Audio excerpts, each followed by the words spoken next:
Okay, so this is Miami in its fullest, and again, I think I've come far since the first track, sidechaining especially. So let's have a look. See our sidechain groups this time.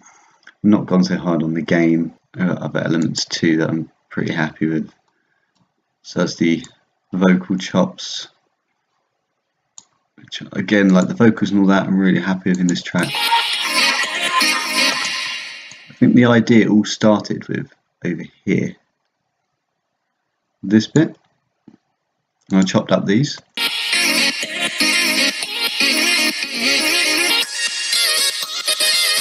And from that I started hearing chords, so I was like, ooh, what's this?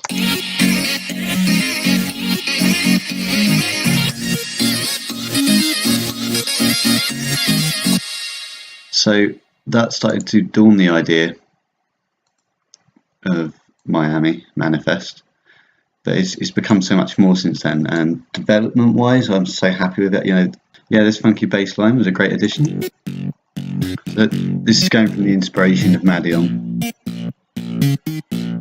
So funky bass line that teamed up with this euphoric guitar sample just worked wonders.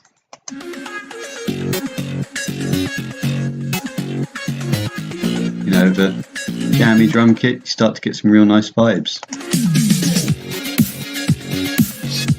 I mean, really, you could just have that as a track. But obviously I wanted a lot more motion. You know me with my melodics, I just wanted it all there.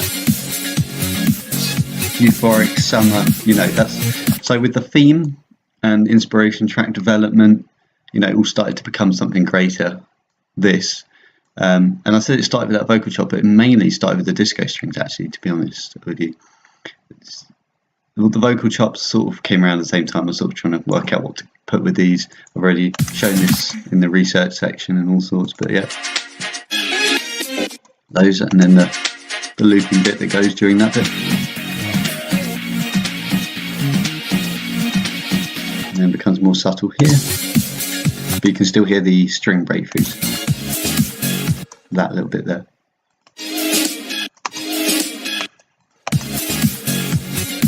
Jax's nice little transitional pieces. So super happy with these. I'm just happy with the general melodics, especially the drops now. Fluidity wise, the build up is one of my favourites. Funnily enough, I used a previous version of the track here. This is it? No.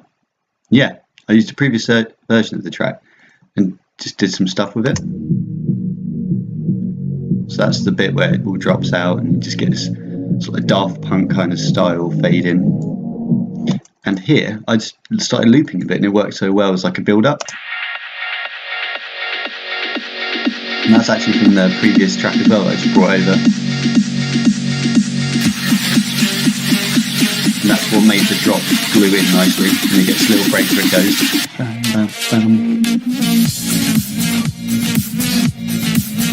And on the outro it comes out, it glues out really nicely.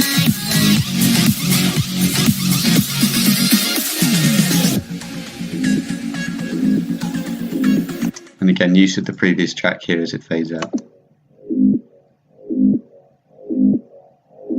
So it adds this like filter effect. So that's how developing the drop into the track as well. Still got the old version over here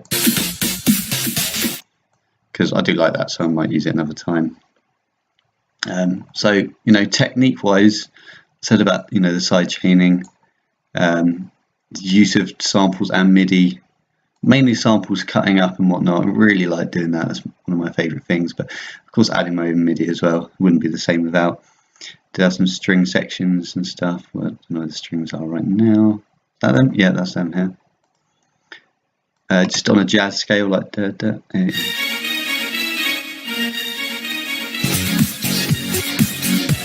they take away from the guitar samples. They sort of take the lead. Use of effects. That's a technique that I've really driven force. It's the driven force in this track. And these are all the effects I've got going. All these green ones. All these green clips. Maybe there's some up here too, but it's mainly down here. These are all my effects, and I tried using different ones, reversing some, stretching them out and such. So I think some of them reversed. Using fades to bring bits in, like this one.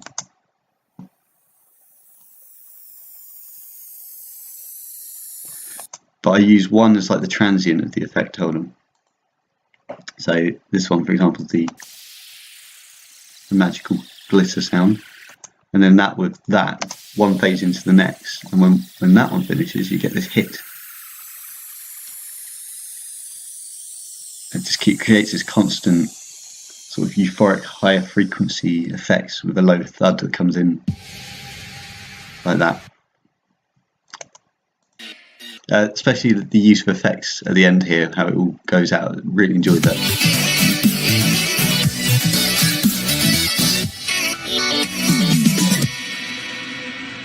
Just that bit.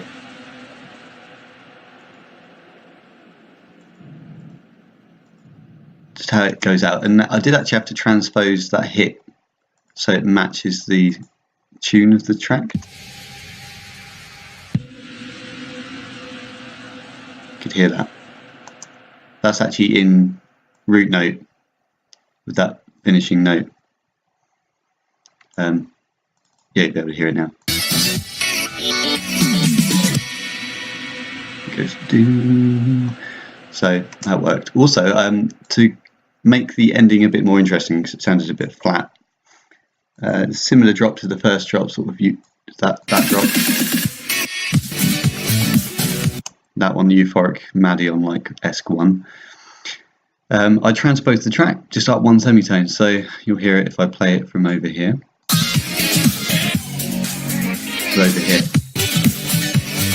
It all shifts up one semitone, and to do that, a bit of a resample the entire track minus the drums, so just all the elements and musical instruments minus the drums, resampled it, and then with the utility, I just double gained it off because minus 35 didn't make it quiet enough.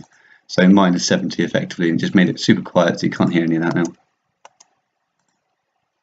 now. To save me going into every single MIDI file and transposing every note up one and every sample up one, it's better if I just grab the whole thing. So I resampled that all as one big old audio, and it's here somewhere. It's there. And there it is as the transposed file. And I think I did some trickery on this. Oh yeah. Really compressed the bass. I found the bass distorted when I did that, and there was some bit of higher frequency attenuation there. And then I boosted it. But yeah, and that just created the whole jive of the track. So all in all, very grateful that worked out so well. I would have liked to have not had the chords sounding so cheesy. I don't know why, they just sound cheesy. They just sound cheesy. These ones.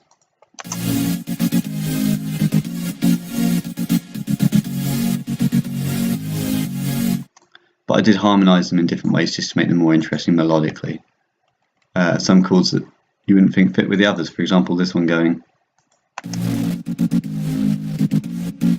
Yeah, this one's going. So I'm happy with that, but so waves sound so cheesy. Maybe if I introduce in more interesting synth in future terms, maybe get a bit more creative with my sound design. That's one thing I reckon I could have done better. Because I'm more focusing on the samples in this one. So perhaps in the next track, to really focus on sound design. I mean, I'm already creating it now, so to really buckle down some cool sound designs and really interesting techniques. Be more creative sound-wise, I think, in the next track. Maybe effects still need to buckle down on some bits, but other than that, I'm really happy with this track so far.